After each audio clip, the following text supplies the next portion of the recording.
Okay, so we are not having you react to a video for this episode. I'm scared. Instead, you're reacting to this. Oh my god. You've got to be kidding me. It's Adele. Not the singer, but Adele. I see these in like old libraries. Are these the ones that take floppy disks inside of them? The fact that the monitor is bigger than the actual computer itself, it says a lot. I have no clue what year this is from, but I feel like this is before I was born. We had one of these for a really short time, because then we finally upgraded. Okay, like the first computer ever made? The first computer ever made would be the size of this room. Okay. For me though, this is like the first computer ever made. So go ahead and turn on the computer. Okay, it's been a while. We're gonna go with the big button right here. Or not. Again? Oh, I have to hold it down. No, wait, what the heck? That's the monitor. Nope. That one I think, right? That's just the monitor. Oh, shoot.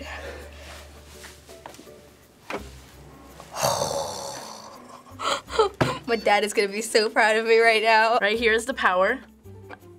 Okay. I know enough.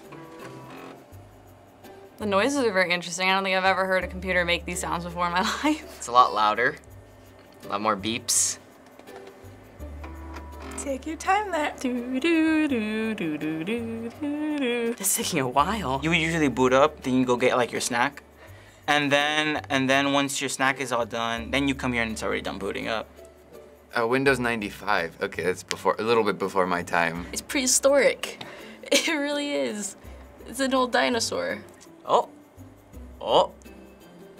Okay. So this operating system on this computer in many ways changed the face of desktop computing forever, and that was Windows 95. Wow. 95 as in like 1995? Have you ever heard of Windows 95? I mean, I've never used it, but I've heard of it. As a joke. Like I see a lot of things on the internet that's like, haha, Windows 95 sucks. That was the one that really like put them on the map, or when it really became a thing to have your own OS. Those who know technology should know anything, something beyond the current. They need to know part of the past. So generally speaking, what is different about how this looks compared to the computers today?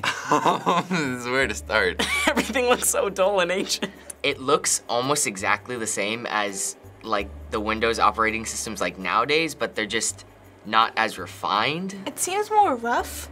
The edges are more sharp. It's a little more impersonal. It's very blank. I feel like there's really nothing going on, just Internet Explorer and Inbox and all this other stuff, like the basic stuff. Okay, so we're gonna walk you through some of Windows 95. All right. So look around to the applications. Do you recognize any of them? Recycle bin, my computer, and that's it. Okay, I know Recycle Bin, I know Internet Explorer. The dreaded Internet Explorer.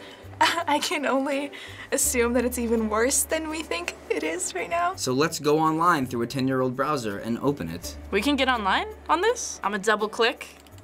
It says Internet Explorer cannot open the internet site. Oh gosh, I think I already broke it. Oh, do I have to set up the...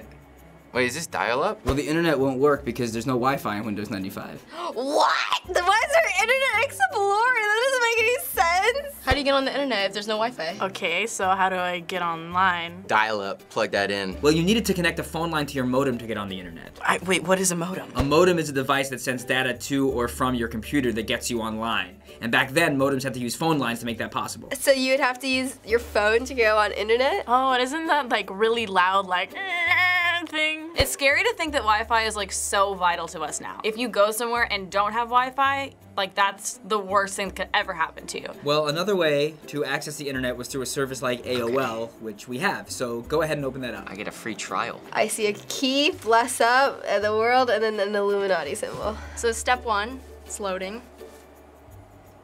This is too long. Now you're going up to get your second snack by this point. The first tie did not initialize correctly. Are you kidding me? Now we're initializing again. We're back to step one. God, this is such a pain in the ass. I would just give up. Oh, here we go. Oh, couldn't do it. Couldn't initialize my modem. Another innovation that came with Windows 95 was the Start button. Yeah, that's crazy. You would never think such a simple, like, little thing is still in 2016. Before Windows 95, many computers had nothing like this to navigate. So there was just a lot of lost people. So no one could even use computers. How would you navigate stuff then? Didn't they used to have like a search button or something like that. Then you type in some code. The way it actually worked was it ran on something called DOS. DOS. DOS. Oh, I've heard that. And DOS was where you had to actually type in computer code how to run any program or open any file. Oh. That's such a bitch. Yeah, this is easy, but that seems so cool. People that they had to learn computer code before they could get computers. That seems like way too much work, though. If you had your iPad and you had to type in a little code every time you wanted to switch apps or whatever, I think a lot less people would be interested in owning them. I can't really imagine having to memorize, like, find XYZ file 102 or something like that. Like, that's just, I would just not use a computer. Windows 95 was very popular when it first came out. It sold 7 million copies in the first 5 weeks of its release. Wow. Really?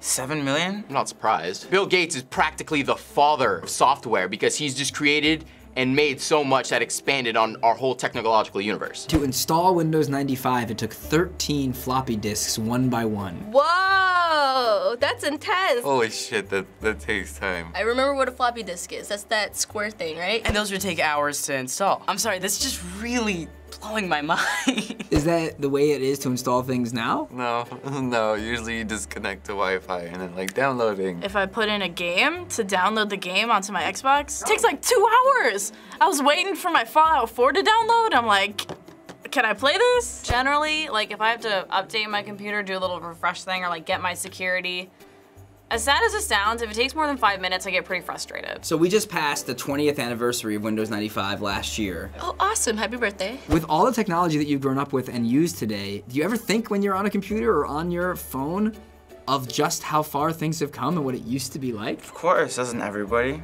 Doesn't everybody take a moment and just think like, damn, this is so easy? It's just crazy to think like my cell phone is like more powerful than this. A lot of older people will watch this video and say, oh, look at this. These people who don't know what Windows 95 is, and they're just too into technology nowadays, and they're too spoiled. Well, I'm sorry, okay? It's not my fault. I was born after this. You probably had this reaction about older computers when this came out. So finally, go ahead and shut down the computer. Wait, there's a right way to do this though. I found it. Goodbye. Shut down. Is it gonna do the sounds? It's now safe to turn off your computer, so I have to physically turn it off? It is now safe to turn off your computer. Nope. It's now safe to turn off. That actually scares me a little. Why does it have to tell me it's safe to turn it off? Like it wasn't safe before? Something would happen if I tried to do it without that step? It would blow up? Winning! Thanks for watching this episode of Teens React. Subscribe. It's worth it. I promise. Hey, thank you guys so much for having me, and now it's safe to turn off this video.